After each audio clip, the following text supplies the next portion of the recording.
मी प्रेरणा बोरगे, आवाज महाराष्ट्रामध्ये आपले हार्दिक स्वागत. पाहुयात आजच्या ठळक बातम्या. महाराष्ट्राचा बुलंद आवाज म्हणून ओळख निर्माण केलेल्या दैनिक जनतेचा जनदूतचा 7वा वर्धापन दिन मुरबाड येथे मोठ्या उत्साहात साजरा करण्यात आला. यावेळी विविध क्षेत्रातील मान्यवरांचा सन्मान करण्यात आला. मुरबाड येथील कुणबी भवन येथे भव्य पुरस्कार सोहळ्याचे आयोजन करण्यात आले होते. निर्भीड आणि सर्वसमावेशक पत्रकारितेची परंपरा जपत प्रवचनकार, कीर्तनकार, आदर्श विद्यार्थी, आदर्श पत्रकार व समाजातील विविध क्षेत्रात उल्लेखनीय कार्य करणाऱ्या व्यक्तींना जनतेचा जनदूत पुरस्कार 2026 देऊन गौरवण्यात आले. या सोहळ्याचे अध्यक्षस्थान स्वामी शिवरूपानंद महाराज यांनी भूषविले. या कार्यक्रमाला नानाजीभाई ठक्कर, आनंद महाराष्ट्र जोशी, संपादिका मंजुळाताई किरण निश्चिते, नरेश म्हाडसे, सल्लागार सुदाम पाटील, श्याम सुंदर केंद्रे महाराज, डॉक्टर विश्वासराव आरोटे, सुभाष घरत, उल्हास बांगर, सुरेश बांगर, दीपक पवार, जुगल जागोटिया आणि जयवंत कराळे आदी मान्यवर उपस्थित होते. आदर्श सरपंच सुहास चेंबारी, आदर्श सरपंच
शब्द काळजात कोरले जावे. प्रबोधनकार म्हणून आपली भूमिका पुढे राहणार आहे एक नवीन विचार प्रकर्षाने मांडण्याचा. सार्थ ज्ञानेश्वरी अभ्यासात अभ्यासायला जर विद्यार्थ्यांना दिली गेली अशाच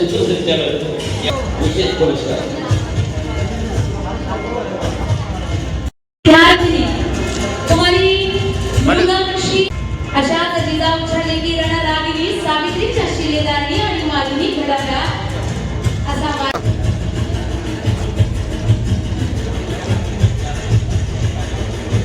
उपस्थित राहण्यासाठी मला लाभ भेटला, त्यामुळे मी भाग्यवान समजतो. असे कार्यक्रम फार दुर्मिळ असतात आणि दुर्मिळ कार्यक्रमाला दुर्मिळ लोकांची उपस्थिती असते. कारण कार्यक्रमाला उपस्थिती जरी कमी असली तरी हे सर्वजण जेवढे उपस्थित आहेत हे एकदम 24 कॅरेट सोनं आहे हे सर्वजण. कारण अशा कार्यक्रमाला उपस्थित राहणं हे फार मोठं भाग्य लागतं, भाग्यात लागतं. कारण भाग्याशिवाय हा क्षण उपलब्ध होत नाही. मला या कार्यक्रमाला बोलवलं त्याबद्दल मी ह्या सुदाम पाटील आणि निश्चितेजी यांचा मनापासून आभारी आहे. तरी माझ्या पोट चालतो, देव चालवतो. कारण देवाला सगळं माहिती आहे मी काय नाटक करतो, नरेश काय नाटक करतो, आमच्या संपादकी काय नाटक करतो, सर्व तुम्ही काय करता, मी काय करतो, कीर्तनकार काय करतो. आमचे डॉक्टर विश्वासराव खास आले, गावकरी पेपरचा मालक आहे, स्वतः डॉक्टर आहे. पेपरामध्ये आपले महाराष्ट्राचे गावड्याची एक बातमी आहे. पण पंढरपूरला उतरवते ते गावकरी पेटते. मी नेहमी म्हणत असतो, कोरोना काळानंतर अत्यंत परिस्थिती भयानक झाली. कोरोना काळामध्ये प्रिंट मीडियामध्ये कोरोनासारखा संसर्गजन्य रोग मोठ्या प्रमाणात फोपावू शकतो आणि ह्या आमच्या इंडस्ट्रीवर मोठी कला निर्माण झाली. अनेक त्या काळामध्ये प्रिंटिंग बंद ठेवण्यात आल्या, अनेक कर्मचाऱ्यांना घरी पाठवण्यात आलं. ज्यांनी 30-30 वर्ष संपादकीय विभाग असेल, वृत्तपत्र विभागामध्ये काम केलं असेल, वितरण विभागात काम केलं असेल, अशा अनेक माझ्या बांधवांना त्या मालकांनी घरी काढून दिलं. आज इलेक्ट्रॉनिक मीडिया, सोशल मीडिया जगाच्या पाठीवर पुढे जातोय. मात्र दैनिकामध्ये आजही 3 ते 4 कोटी लोक या वर्तमानपत्रामध्ये काम करतायत. मात्र शासन कोणत्याही प्रकारची मदत करत नाही आणि हा व्यवसाय जोपर्यंत चंद्रसूर्य आहे तोपर्यंत वर्तमानपत्रातली बातमी वाचल्याशिवाय वाचकाला समाधान मिळत नाही. अनेक जणांचा तर्कवितर्क असतो का वर्तमानपत्र बंद होते, मात्र जोपर्यंत चंद्रसूर्य आहे तोपर्यंत वर्तमानपत्र कधी बंद पडणार नाही. कारण लोकांना सोशल मीडियापेक्षा वर्तमानपत्रात आलेली बातमी ही खरीच बातमी असू शकते हा वाचकांचा विश्वास आहे. म्हणून आज महाराष्ट्रातील छोटे मोठे आणि बडे दैनिक आजही स्वतःच्या हिमतीवर हे दैनिक चालवतात. कारण ग्रामीण भागात दैनिक चालवणं त्याला जाहिरातीचा सोर्स कमी असतो. मात्र ग्रामीण भागामध्ये देखील आज मंजुळाताई निचिते यांनी 7व्या वर्षात दैनिक सुरू करत असताना मला अभिमान वाटतो. आज मंजुळाताई निचिते यांनी दैनिक जनतेचा जनदूत या एक मुरबाडमध्ये चांगल्या प्रकारे चालवत आहे. नवाकाळच्या संपादिका जयश्रीताई खालीलकर असतील, त्यानंतर आमच्या संध्याकाळच्या मॅडम खालीलकर असतील. महिला देखील पुढे कमी पडत नाही, कारण दैनिक चालवणं एवढी सोपी गोष्ट नाही. आज दैनिक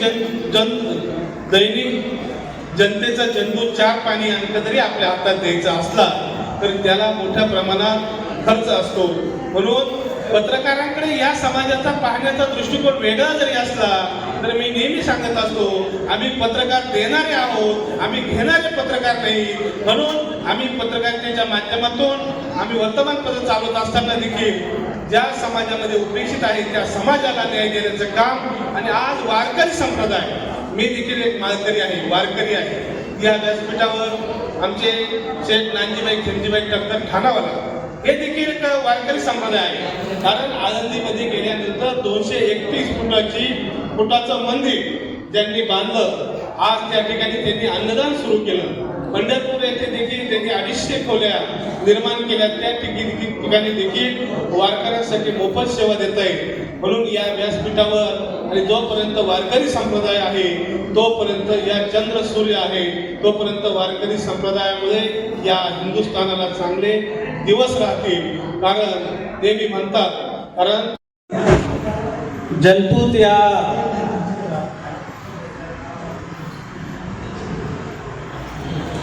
बुलंद आवाज या दैनिकाचा मला असं वाटतं 7वा वर्धापन दिन आहे. 7 वर्षामध्ये या माध्यमातून अनेक चांगली कामं लोकांच्या समोर आणण्याचं काम या माध्यमातून झालं. अन्यायाला वाचा फोडण्याचं काम सुद्धा या माध्यमातून या जनदूत या वृत्तपत्रानं या ठिकाणी केलं. काही वाईट गोष्टी सुद्धा समाजासमोर आणल्या. मला असं वाटतं आपल्याला माहिती आहे की पत्रकारिता ही लोकशाहीतील एक महत्वाचा आधारस्तंभ आहे. लोकांनी लोकांकरता लोकांसाठी चालवलेलं राज्य म्हणजे लोकशाही. अशा या लोकशाहीचा आधारस्तंभ मला असं वाटते की हे पत्रकारिता आहे. आणि याच माध्यमातून जनदूतच्या माध्यमातून जो जनतेचा बुलंद आवाज म्हणून ठाणे जिल्ह्यामध्ये जे आपलं जनदूत काम करतायत. मी पहिल्या प्रथम 7 वर्षापूर्वी मला असं वाटतंय या माध्यमातून या सगळ्या मंडळींनी जे उलसर रोपटं लावलं, आज 7व्या वर्षामध्ये ते बहरत आहे. पण आपल्या सगळ्यांच्या साक्षीने या ठिकाणी सांगतोय की भविष्यामध्ये नानजीबाई या भरलेल्या वृक्षाचं निश्चितच वटवृक्षामध्ये रूपांतर होईल. अशा प्रकारच्या शुभेच्छा एकदा आपण टाळाच्या गजरामध्ये आपण या सगळ्याच मंडळीला या ठिकाणी घेऊया. खरं तर या कार्यक्रमाचं विशेष म्हणजे ज्यांच्या हस्ते दीप प्रज्वलन झालं ते परमपूज्य स्वामी शिवरूपानंदजी महाराज, आनंद महाराज जोशी असतील. असं म्हणतात की आपला देश आणि महाराष्ट्र ही संतांची भूमी आहे. शूरांची वीरांची भूमी तर निश्चित आहे, परंतु खऱ्या अर्थाने ही संतांची भूमी आहे. ज्ञानेश्वर महाराज, तुकाराम महाराज, एकनाथ महाराज यांच्यासारख्या अनेक थोर संतांनी या राज्याच्या भूमीमध्ये जन्म घेतला. समाज प्रबोधनाचं कार्य त्या काळामध्ये केलं. समाजाला एक वेगळी दिशा देण्याचं काम त्या काळामध्ये केलं. परंतु आज आपल्या सगळ्यांना सांगायला आनंद वाटतोय की व्यासपीठावर असलेली आशीर्वाद देणारी ही सगळी मंडळी आणि माझ्या डाव्या बाजूला आपण उपस्थित असलेले सगळेजण आजही समाजामध्ये कीर्तनाच्या माध्यमातून असेल, प्रवचनाच्या माध्यमातून असेल, आपली जी समाजसेवा सुरू आहे, समाजाचं प्रबोधन सुरू आहे. मी जाहीरपणाने या ठिकाणी आपल्या सगळ्यांचं मनापासून अभिनंदन करतो आणि कौतुक करतो.